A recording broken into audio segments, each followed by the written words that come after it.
Mr. Gomes, you made a statement. It hasn't had an impact, right? Can you elaborate on it hasn't had an impact? What do you mean by that? Representative Place, I'm assuming you're talking about the assault weapon ban? The assault weapons ban, high-capacity magazine, anything, like, it hasn't had an impact on what? It hasn't had any impact on crime, and that's largely because these are cosmetic features. They function the same as other semi-autos.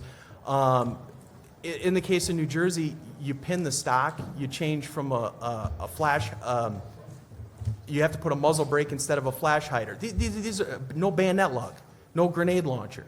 These are all cosmetic features. When the two people that shot each other for looking at each other wrong in Kansas City, they use handguns. So we're talking about banning something that's not even used in crime. So the states that already had crime, that passed the bans, it had no impact.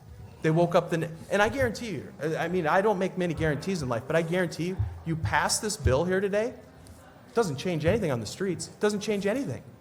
And for that matter, it won't even change the availability of these types of firearms because the bad guys are going to go get them anyway.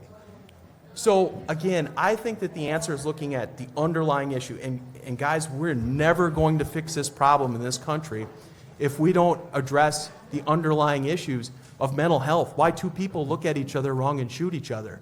I mean, that's the crux of the problem, but it's conduct. I mean, my firearms sit in my safe day after day after day, and they don't do a thing. Put in the wrong hands, they do. See, I'm going to disagree with you.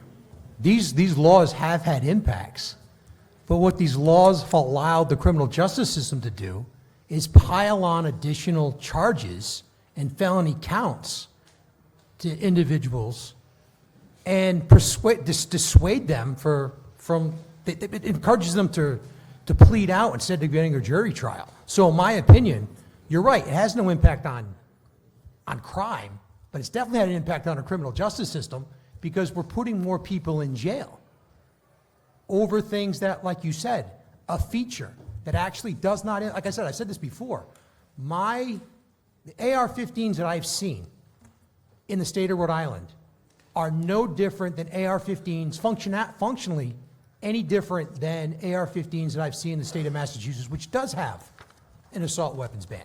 Functionally speaking, they still do the exact same things they're designed to do.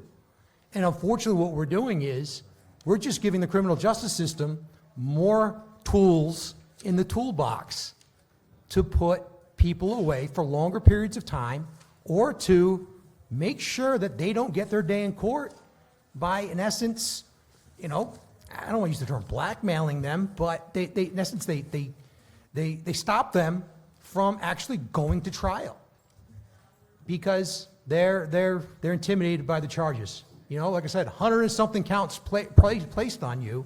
That's intimidating and keeps people from actually, getting their day in court. So thank you.